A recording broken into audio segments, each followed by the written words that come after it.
Dicen que nos queden 5 minutinos, así que tenemos una sorpresina guardada para vos.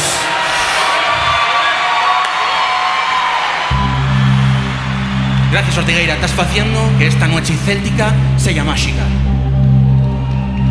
Y creemos que ya es el momento de hacer un ritual. Vamos a intentar hacer despertar al dragón que vive bajo estas aguas atlánticas.